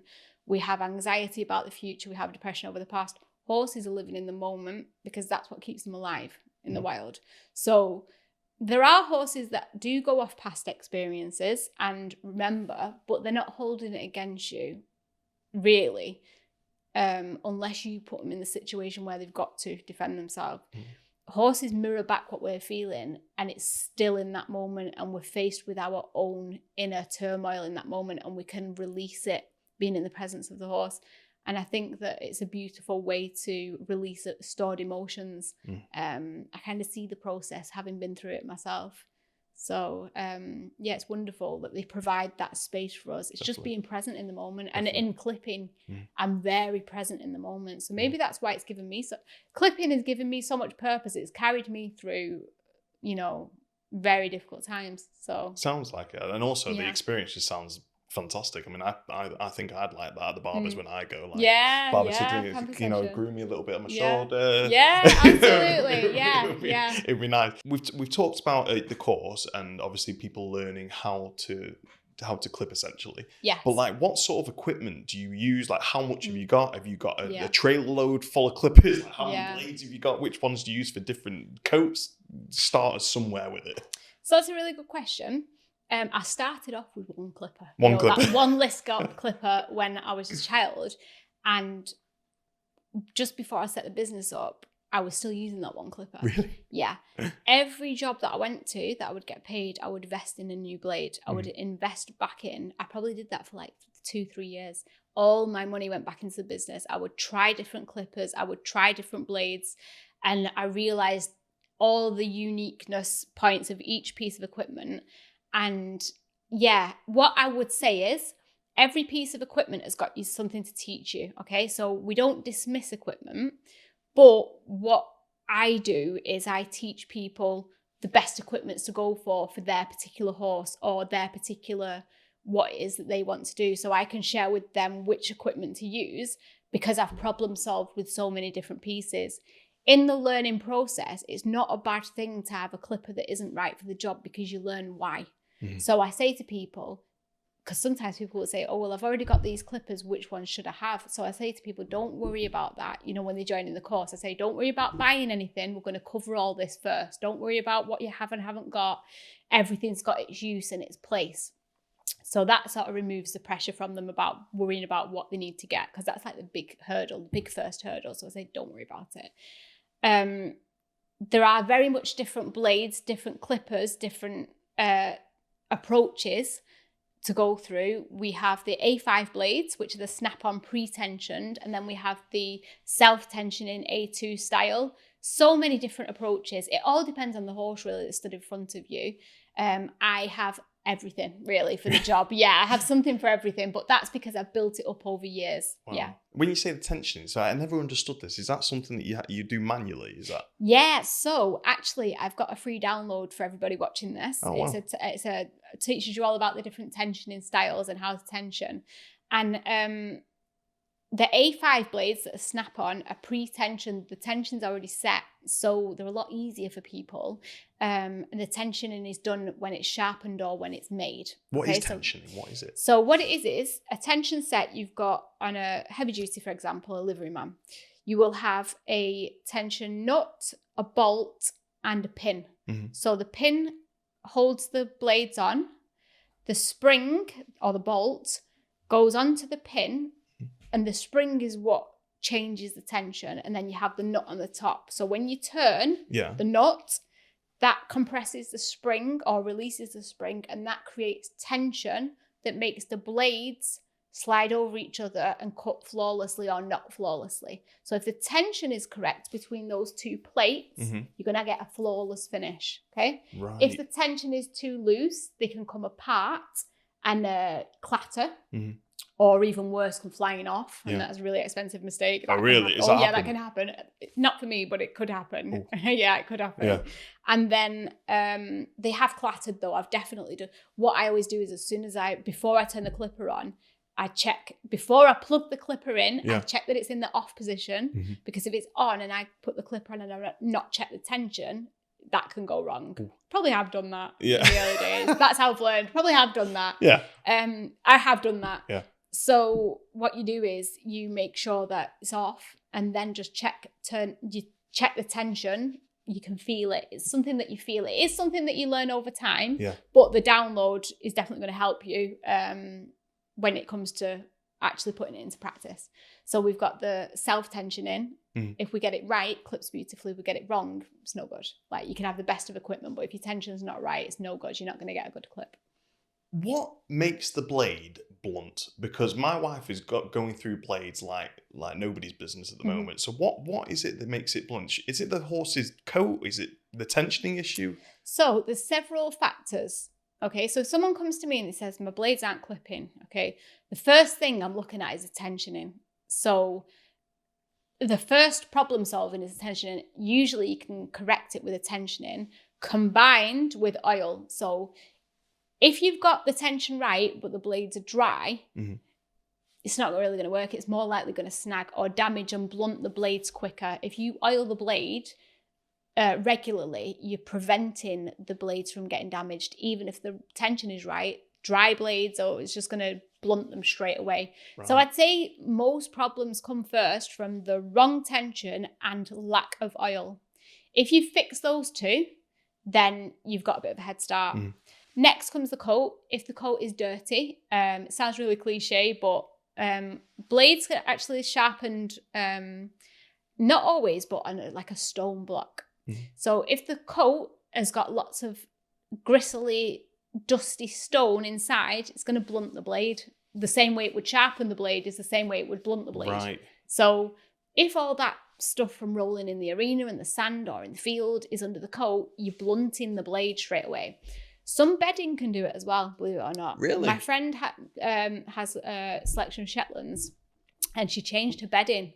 She was always on shavings, and I went up to her on 2 separate occasions, and the blades were going blunt straight away. Couldn't really work that out because I've been working with them for years. I said to her, what's changed? She said the bedding. And I knew straight away, I said, that's what it is then, because there's a gristle in the bedding. Especially, that really like dusty shavings that can cause it. So it's still shavings, but just a different type of shavings. Yeah, it's like you can feel it. If you rub it in between your fingers like that, it feels a little bit coarse, like dusty, coarse, sandy. And that will damage the blades as well. Absolutely. Yeah. So there's several factors to consider. Because she goes through them. Like how long, like an A5 blade, like how long would that last like on a normal coat? Okay, this is the next section actually. So the manufacturer matters. So some metals are cheaper than others. I don't know, it's not metal. It's the what the blade's made out of. Yeah. Some of them are cheap. Some of them are good quality and some of them are cheap. And there are critical ways to tell the difference. Even in the mainstream industry clippers, they have economy blades and not economy blades. And you get what you pay for at the end of the day. Is it? You get what you pay for. Absolutely. Yeah, Absolutely. You get what you pay for. If you're cutting corners financially, you're going to end up with rubbish blades. And that's that. A good, correctly made, good quality A5 blade could last you a long time. Like I'm talking years. Really? You know, yeah, absolutely. If you're only using it a few times a year, you look after it, and it's got the potential to last for years. Oil it, store it well. If it's left in a cold room that's not temperature regulated, the cold air can get into the blade and it actually rusts it. Jeez. I know. So you leave it in the tap room. I keep my equipment in my house. My equipment is like Next my in gold. the bed. Honestly, I'm not even joking. It's got its own room in my house. Really? Yeah, absolutely. Because it's like Brilliant. my, you know, I suppose some women have like jewelry, you know, beautiful, right? Really expensive, like Chanel jewelry. Mine is my clippers. Amazing. It's much more important to me than any jewelry. Love it. I've got so much invested in my clippers. I treat that like that's like my jewelry box, really. Yeah. As you should. As you should. So temperature controlled, kept in the house, because that cold, damp air is just going to damage the equipment. Jeez. It gets right in those blades and ruins them. Okay. So for anybody listening, so if they're doing their own clipping, probably nowhere near as good as you, or can teach them how to do it. They've got the potential to be. Love that. I don't think I'd have the potential to be. You'd be surprised. Everyone can learn something. But Shan wouldn't let me near the horses with the clippers. So bath them. Yes. First and dry them, or you can clip them wet. Really interesting question. I don't clip wet fur. My blades don't clip wet fur. No. Some people somewhere on the planet say that they do and they can. That's fine, but I don't. No. It doesn't work for me. Fair enough. It doesn't work for me. The drier and the cleaner, the better. Right. Absolutely. So give them a bath the day before, something. Usually the let day them dry. before. Yeah. Ideally the day before. So they've got enough time to dry off thoroughly. Yeah. And then you obviously, you know, again, people who the horse trusts them, their owners, they get the clipper and then they start clipping. So the blade is already oiled, or have to oil it before they start clipping. Yes, absolutely. And then how long into the clip should they oil again, or should it be at the end of the session? Great question. So the owner is clipping the horse. Yeah. Every 9 minutes. You want to get that 9 minutes, not 10 minutes, not 8, but 9 minutes. Jeez. Because it kind of puts the emphasis on how often you need to do it. You know, I could say 10 minutes, but let's say 9. Yeah. It's all psychological, isn't it? Yeah. Get that oil and put it on the blade every 9 minutes. And that will help. You don't want to flood the blade with oil. Just a couple of drops is enough. But yeah, that's where we don't do it often enough. Even myself, I can be guilty of that if I'm not switched on and mind on the job. And you know, the thing with clipping is time lapses into nowhere. Oh, so before you know it, you've spent an hour. It's timeless. It's like time stands still. So it is good to be conscious to just keep checking in with yourself, and also check the temperature of the blade every 15 minutes or so, maybe even more. Or just put your hand on it. Absolutely. You put the clipper on the back of your palm or on your forearm. Because the blades can get hot really quick and you can burn a horse. And that really? A clipper burns a whole thing. Yeah. So that's why some horses get terrified of clipping, because they associate with pain. So we can make sure that we put the blade on our skin, and if we can't tolerate it, you're damn sure the horse can't. Jeez. So we want to take that and swap that blade out. Is that lack of oil? Is that lack of oil though? It's got hot. Lack of oil, but also if you prolong clipping for a long time, it's going to heat up. Really interesting actually, because in winter, the blades stay cooler for me when I'm working. And also when they do warm up, I put them on the concrete floor in a safe place and they cool down within a couple of minutes. In summer, the blades it gets hotter on the clipper. Yeah. And also when I've been clipping in America, I found this as well in Florida. When I clip out there, the blades are hot because the temperature and the weather is hot. They heat up a lot quicker. And they don't cool down as fast. You put it on the floor, that same concrete. In summer, it's not cold, so it takes that bit longer to cool down. So what I do is I switch out my blades regularly. So I'll have one cooling while I'm making the next one on the job. Jeez, wow. So I'm all, rotating the blades Jeez, I didn't even know. But don't put water on them or anything. No, cool them down. We don't want to water, because the thing is, even if you used water to clean them, if you use water to clean the blade, put it on the side, about 30 minutes, you're going to start to see the rust coming through. You're going to start seeing the effect of the air and the water on that blade. Jeez. Yeah, it's that quick. Or overnight, you're definitely going to see changes on that blade. Yeah, well, I think that I know what she's doing wrong then, because I don't see it oiling it every 9 minutes, not 10, not 8. Every 9 minutes. I don't see that. Let's say it at 9. Yeah, I'm just putting a timer on now. Shout out the window. Yeah, time. Yeah, exactly. You know what? I'd love to see that. That'd be really funny. Please do just a video with that. Yeah, please. Well, yeah, the horse might freak out though. That's something to think about. I forgot about that. Yeah, I know. I'm always thinking about the horse. But as funny as it is, I would love to see that. But we're all guilty of it. Like I said, time lapses when you're working with horses, doesn't it? But to extend the blade usage, the oiling and the cooling. Yeah, because blades, let me get this right now, it's the temperature. They're forged in heat. Yeah. So if you think about that blade being re-exposed to heat at a high temperature, even we can end up with that high temperature by using them.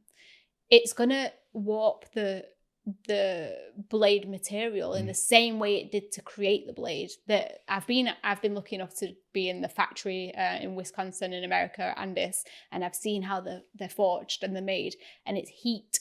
Yeah. Wow. So if you're then getting them to a temperature that's that hot, you're gonna break them the same way it was made. They're gonna warp under pressure. So you said you've got your clippers in your house, in every room. Yes. Yeah. If you had to choose to save one, God forbid, if your house went on fire, which one would you save? That's a really good question. It made me smile when I read it, actually, because I'm a bit dualistic in the sense of I'm Gemini. I've got 2 answers for everything. My first answer is this to you. I keep my equipment prepped. I've got 2 boxes. I've got a backup box with everything, and I've got my main box. They're both glittery. One's pink, one's gold, and I love them both. All of my equipment is kept in there. Yeah. I've got a lot of backup equipment in the cupboard. That can go. You know, if it had to, that can go. I'm picking my box up and I'm running out. The whole jewelry box is coming with me. Yeah, it's not going to be separated. The whole team's coming. I'm not leaving any of you behind. Yeah. Yeah, all coming with me. I've just got a picture now of just laser beams for security, dogs in there guarding the whole thing. To be honest, I am really stringent with it, actually. But yeah, I keep my equipment so best condition. It's all where it's supposed to be. I love it. To be honest, I think I'm a bit obsessed with it. I think you have to be. I think if you love something and you're good at something, you're absolutely obsessed with the details. You need to be consumed. Yeah. So my first answer is no one's getting left behind. Okay. Everybody's coming. Everybody's coming. We're all. I've got thousands of pounds worth of equipment invested in here, and I'd miss it. To be honest, I'd miss it. Yeah. If you want me to answer the question like a normal person would, I would say, I'd probably opt for the more irreplaceable pieces. So, see, I really love my Liveryman heavy duties, and they've stopped making this particular one that is my go-to. But then I've got 4 sets of those. I can see this is really difficult for you. It's really difficult. Yeah. So basically, I've got to think about which pieces I'm taking with me. Oh, it's really too difficult. But then, my blade case, because the blades, I've got probably 80, 90 blades. Really? So maybe I'd grab the blade. Hard to say. The jury's out on that one, I'm afraid. I don't want to put you under too much pressure with it. Just going back, you said before about the you lose time with it. Yeah. And, the 9-minute thing, and you forget to oil it sometimes. I will be honest, when I'm on TikTok and there's a clipping video and there's someone just going, it's so satisfying. Everybody says it. Everybody says there's something very special about barbering, whether that's human, horses.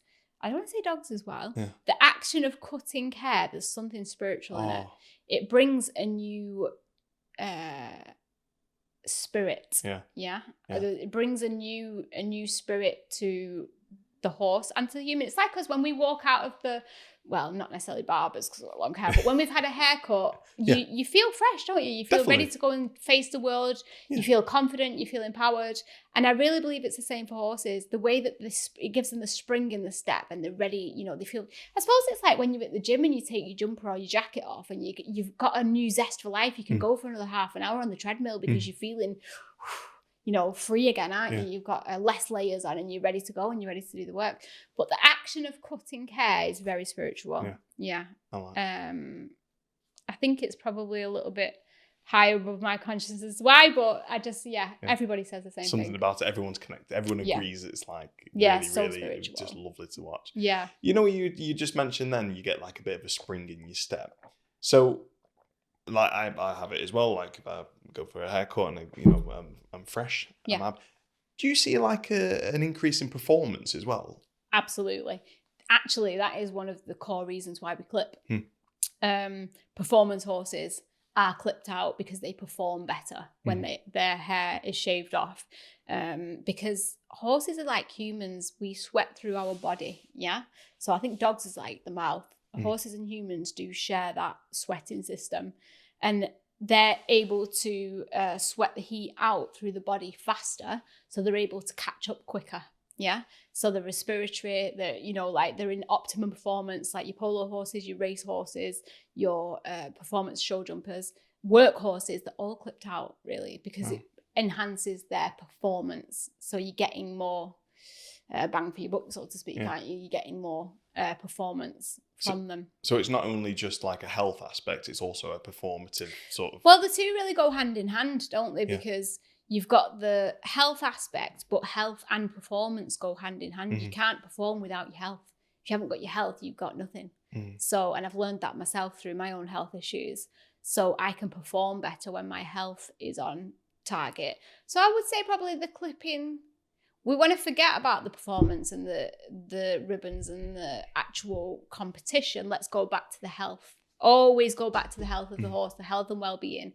If you can nail that, then everything else follows. Is there any clips in your mind that, if I say to you, what's been the most memorable clip that you've done, good or bad? What's the first one that jumps out at you? The war horse. So I've done quite a lot of creative clips and they all serve a purpose. The Native American healing course that I did with my Romeo in 2016 was very, very spiritual, very special. So in regards to him, that one, but the war horse that I did in 2018, there was something exceptionally special about that one for me spiritually. Take us through it. Yeah, so I, from a young age, was always interested in the army, actually. I was in Army Cadets when I was a child. I always wanted to join the army. When I was of that age, you couldn't join the household cavalry as a female. And I think I did go to speak to them about basic training, but I didn't end up pursuing that route. I went down with the horses instead, which is fine. But I always had this inner passion about military, all things military, and especially when it comes to like the Second World War, and I've always carried this feeling about the war with me, and everything that stood for, and the honourable actions of what happened, and how that war panned out, and it's the honour really, and I wanted to honour that within a clip. So in 2018, Clipper Sharp got in contact with me and they had a demo at Your Horse Live and they said, do you want to get on board? I said, yeah, absolutely. Let's do it. Let's bring creative clipping to the UK. No one had done creative clipping in the UK as demonstrations before that. And I knew I always wanted to do the war horse, and I thought this opportunity, this might be the time to do it. Now, when I made that decision over the summer, I didn't actually realise that Remembrance Sunday, the 11th, I fell on the 11th that year on the Sunday, and it was also the centenary of 100 years since the armistice of World War One. Yeah. Oh, wow. So I didn't know that at the time. So I was working away, developing the concept, finding the right horse. We found the right horse. I developed concept. I executed the clip, and and we exhibited the war horse at Your Horse Live in 2018. And it just did something so spiritually fulfilling for me that it opened up a spiritual channel after that. And I was able to connect with, you know, different levels of my spirituality. And it was so fulfilling. I can't tell you. It was something magical happened there. And I think anyone that saw that or that was involved in that will agree, and they will tell you the same. There was something really magical about Obi the Warhorse, and I will forever carry that one. I feel like if I would never clipped again, I fulfilled my purpose with that one. Like I hit what I wanted to do with that one. Yeah. Wow. So yeah, it was really good, to be honest. Spent a lot of time researching it and developing it, and the horse was perfect for the job as well. So yeah, how long did that one take you? I spent a few days with Obi clipping him at his owner's yard at the time. I think I probably spent about 3 or 4 days on it. Obviously with regular breaks. Yeah. Obi loved the job, so and that helped. 9-minute oil. 9-minute oil, absolutely, yeah. So it was a really, really special. But they all hold a very significant meaning. But that one is the one that, hit that level. You'll always be proud of. Yeah, I feel like I fulfilled something very special. I know I did, actually. And at the time I was completing that, I'd lost my friend to suicide, and I was like in a really difficult place. So, yeah. Double meaning. Very much so. Yeah. Yeah. You can tell that a lot with, you know, when we've been discussing about, you know, Romeo and all the process that you go through. Yeah. You can tell it's a lot more than just clipping the horse. Yeah, it's you know, a lot more than taking your 70 or 60 quid at the end of the regular clip. Yeah. There's a hell of a lot. And I think I think if people understood, I'm hoping they will do now, actually, how much mental capacity it takes from you, physical energy off you as well, and also probably the post and the pre-clipping, cleaning thoughts. They probably understand, actually, they're getting a hell of a bargain. You know, you're absolutely right. What I do want to say is thank you first and foremost, because I feel like this is the first time I've ever actually had an opportunity to share really the truth of everything that goes on. I mean, there's a lot more, but the real behind the scenes, I've never done this before. No. Because I've had a lot of, you know, struggles of my own that I've never really known how to deal with. And I'm at a point now where I'm ready to share that, and I'm actually happy to share that. So the timing for this is perfect. There's a lot that goes on behind the scenes that people don't know about, and I'm really looking forward to sharing that moving forward, because I think that it's going to be able to help other people. And I mean, like, a lot, you know. Yeah. And like you say, it's a bit of a thankless job, like I say, because I think people are quick to forget, you know, like, you know, you go and do the job, and then a few weeks later the hair's grown back, we do it again, or maybe we don't. But I'd like to think that I leave a lasting impression on people. I know that I do sometimes, but sometimes you can get cast to the side. You know, people don't necessarily recognize you for who you are, or what you're doing, or your name might get missed out, or people might not mention, you know, you. And I've learned how to take that on the chin, really, because you can't let that get to you. I know inside what I do and why I'm doing it, and I know the impact, and the horse knows the impact. And we don't do it for thanks. We do it because it's our job. I think everyone's been put here to serve a purpose, to fulfill their purpose in life. And that purpose, I believe, is to help others. Yeah, everyone's got a way to do that. And if I fulfilled that, I don't need thanks and a pat on the back. I know it within. God above knows it within. And the person knows it. And I'd like to think I can leave a lasting impression. That's all I really care about. But there are times, you know, when you get overlooked, and maybe, you know, the vet's allowed to park there, but you're told that you're not. And, you know, that can be a bit, you know, it's like, well, you know, my equipment's as heavy as theirs, if not heavier. Please let me park there, you know. But to be honest, we do know that what we pick up along the way is a massive, like, I can identify things and pass that knowledge along, and then, you know, anyway, yeah, we do it because we want to help the people, not for a pat on the back. Yeah, I think it's no, you can clearly see how much it means to you. Thank you. And I've been just talking about today. You mentioned there's a lot more. Is there anything that we haven't brought up that you would want to make sure that everybody knows about? Yeah, what I would say is, let's have a little dig around now. What I would say to people is, things are not always what they seem on the outside looking in, okay? Every single person has got a struggle, and that's what we're put here to do, to transform the darkness to light and to help each other do that. Like, I truly believe that. It's not smooth sailing. And as cliche as this sounds, because it does sound cliche, and even myself, I could know it, but not truly believe it. Every hurdle that you're faced with is an opportunity to transform and to take you to the next level of greatness. It hurts like hell. Yeah, it can be so painful. We're so attached to whatever it is that we feel attached to, and it feels like hell. But there is greatness on the other side of it. Every difficulty is an opportunity for us to transform ourselves and hit the next level.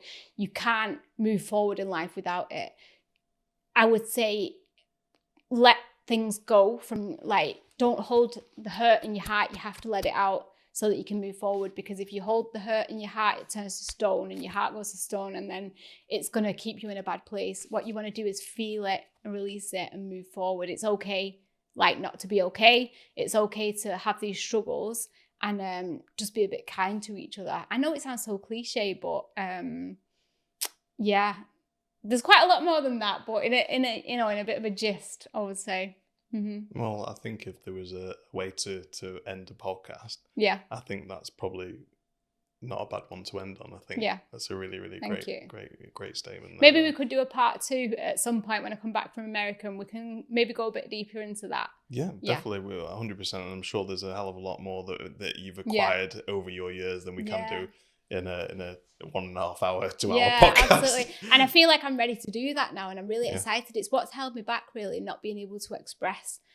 People, you can't really go through something and not have a testimony. You can't testify. You can't not testify. When you've been through something, you're here to share that. You don't just, it doesn't store in the back. You need to share it. Definitely. And help others. So I'm really excited to be at a time in my life where I can do that. Mm-hmm. Yeah. Well, thank you again. The